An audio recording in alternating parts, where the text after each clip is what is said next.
Tekken. Everybody loves Tekken, but you read the title. You don't need an introduction. Let's get to the point. Did Tekken rip off Virtua Fighter? Not really. I think the most clear similarity between the two is that they're both some of the earliest 3D fighting games, with Virtua Fighter basically inventing the subgenre as we know it today. But when you dig deeper, there's a lot more strange similarities than that. Like, let's look at the characters of the first Tekken game, at least the base 8 characters. We've got a main character who's a Japanese martial artist whose name is 3 syllables long, a Chinese girl whose last name starts with Chan, a Chinese cook named Law, a predatory mammal-themed wrestler with a 4-letter name from the bread of the sandwich that is North America, a goofy big guy whose name starts with J, a ninja, an evil blonde chick who kicks stuff with a 2-syllable name that ends in an aw sound, and a blonde American guy. Now those were oddly specific descriptions of those characters, but how about we take a look at the cast of the first Virtua Fighter? We've got a main character who's a Japanese martial artist whose name is 3 syllables long, a Chinese girl whose last name is Chan, a Chinese cook named Law, a predatory mammal-themed wrestler with a 4-letter name from the bread of the sandwich that is North America, a goofy big guy whose name starts with J, a ninja, an evil blonde chick who kicks stuff with a 2-syllable name that ends in an aw sound, and a blonde American guy. Yeah, it's very clear there's some inspiration being taken from Virtua Fighter by Tekken. But why? Well, there's a perfectly reasonable explanation.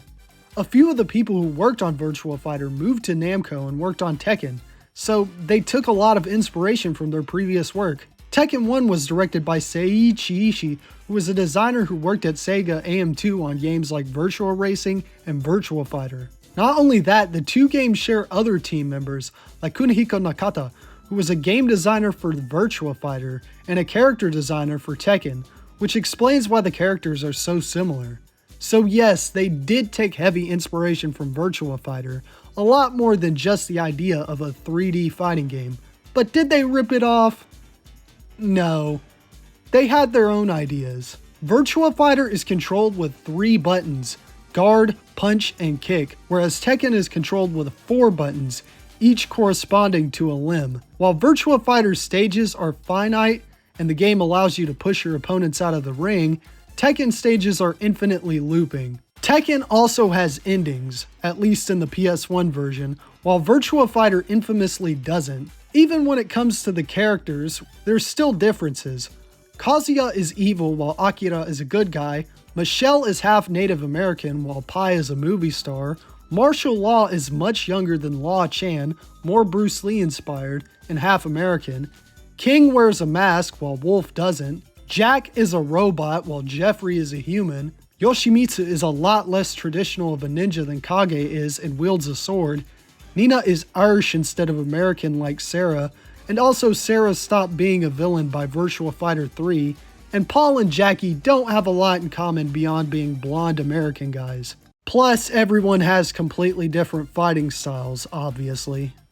There's also the fact that Martial Law and Michelle aren't related like Law Chan and Pai, and neither are Paul and Nina like Jackie and Sarah. Plus, Tekken has more unlockable characters who are much more original than the main cast, and Doral and Heihachi aren't similar as villains at all, besides one of the fighters being their children, with those being Kage and Kazuya. Still, the basic character archetypes and some more unique elements in the cases of the wrestlers and the laws are shared between these 8 characters. Also, I had to reference later installments when explaining some of the differences between the characters. But there's actually another interesting comparison I can make with Akira and Kazuya. While Kazuya gets most of the praise for being a subverted protagonist, being a bad guy and all, Akira is actually a subversion of the usual protagonist archetype as well. Usually, your generic Japanese martial artist guy is easy to play, but Akira is consistently one of the more challenging characters to get used to in Virtua Fighter.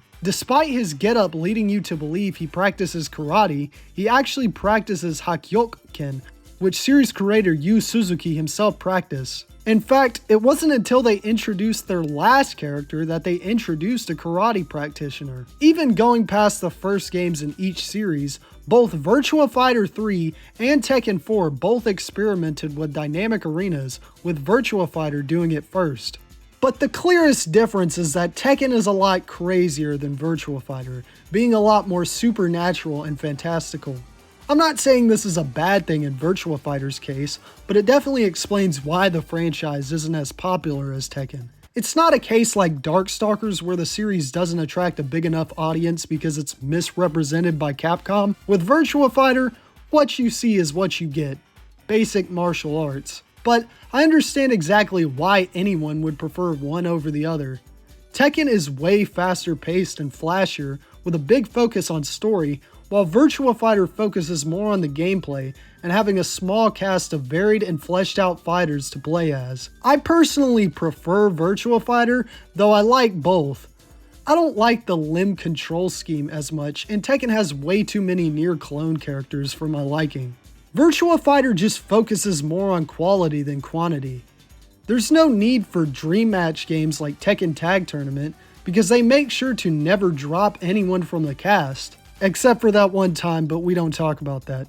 They're way more careful with introducing new characters, making sure they're unique enough while still keeping the balance.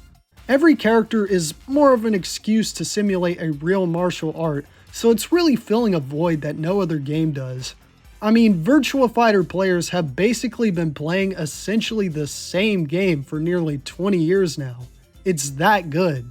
But in Tekken, you can play as a bear, and it actually has endings, so no, it's better. But back to my point, that's it, right? Namco didn't rip off Sega. The game was just made by a few people who worked on Sega's game, who reused gameplay concepts and character ideas. That's all it was, right? Well, hold your horses, because there's a lot more to this.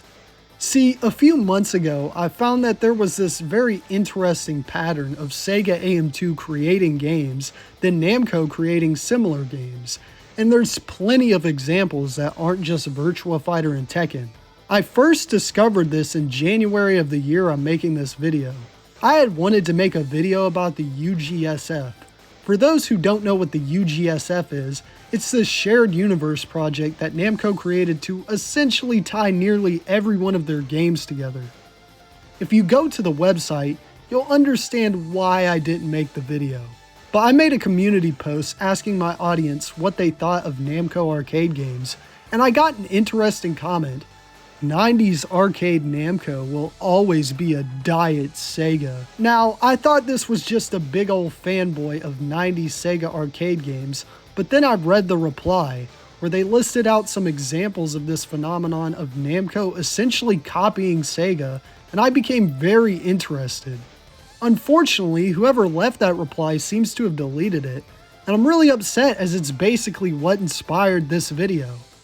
But I dug deeper, and what I found was a strange pattern. In 1985, what would become Sega AM2 released Space Harrier.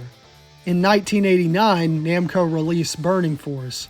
In 1992, Sega AM2 released Virtual Racing. In 1993, Namco released Ridge Racer. In 1994, Sega AM2 released Virtua Cop. In 1995, Namco released Time Crisis. Along with the case of Virtua Fighter and Tekken, there's a very clear pattern of Sega, specifically Sega AM2, releasing a game, then Namco following suit with their own oddly similar game. However, I don't think the correct term to describe this phenomenon would be ripping off, as much as it is competition. While yes, Sega always did it first in these cases, Namco always tried to build upon the gameplay mechanics of these games further, and because of that, I think sometimes they outdid them. Sega AM2 was always an ahead-of-the-curve developer, with their games being the first ever to take advantage of things like true sprite scaling and motion capture, but there were also fun games. But being technologically ahead of the curve also has its downsides. Obviously, I'm not saying AM2 only makes boring tech demos that aren't as fun as games. Like I said, I prefer Virtua Fighters gameplay-wise to Tekken, but I think writing off Namco as just ripping off Sega is incredibly disingenuous. It's okay to take inspiration from something as long as you still do something unique and push the ideas forward, and that's exactly what Namco did with these games. But why? I have no idea why. It seems Namco's home console division had a good relationship with Sega, but the arcade side didn't. I think it comes down to two things. The first is what I already mentioned is the case for Virtua Fighter. Sega AM2 employees leaving to work at Namco and bringing their old ideas with them. The second is that Sega was a huge threat to Namco's dominance in Japan. See, most of the world remembers Sega for their consoles, but in Japan, Sega is almost solely remembered for being an arcade manufacturer who made some consoles on the side. Namco was once the king of the arcades in the 80s, but Sega AM2 handily took their place in the latter half of the 80s to the mid-90s. When it came to the cutting edge, Sega was Namco's biggest competitor, and Namco was Sega's biggest competitor. At home it was Nintendo and Sony, but in the arcades it was Namco. Designer of Ridge Racer, Fumihiro Tanaka, stated that the team was under pressure to complete the game before their rivals, and that, quote, the other company was in the same position. I wonder who he's talking about. See, Sega AM2 couldn't just survive off of being the first to do things. They still had to compete with Namco. Tekken became popular for how much more wacky and fantastical it was in comparison to Virtua Fighter. So AM2 fired back with their own wacky fighters with new gameplay additions, like Fighting Vipers, Last Bronx, Sonic the Fighters, and Fighters Megamix. It's also not like Sega never copied Namco either. The original 1987 Shinobi game is practically a clone of Namco's 1986 arcade game Rolling Thunder. But it's very interesting to see how people reacted to this rivalry at the time. When I was researching for this video, I came across an old Usenet thread from 1996 in the midst of it all that was archived by Google. It's so fascinating to read these old arguments with hindsight. Of course, now we can just write them off as we have a better understanding as to why this was happening, and we can just say, hey, check the credits of your Sega and Namco games. They might share some names. But I think that makes it so fascinating. I also found another article from the early 2000s comparing the games. I'll leave links in the description to them if you want to read them. So yeah, Namco and Sega were the leading competitors in arcades in the 90s, and I find this old gaming history really fascinating. But let me know what you think in the comments. Make sure to like if you like, dislike if you dislike, and subscribe and follow me if you feel like it. Oh yeah, by the way, I played the 32X version of Virtua Fighter because it was easier. Bye!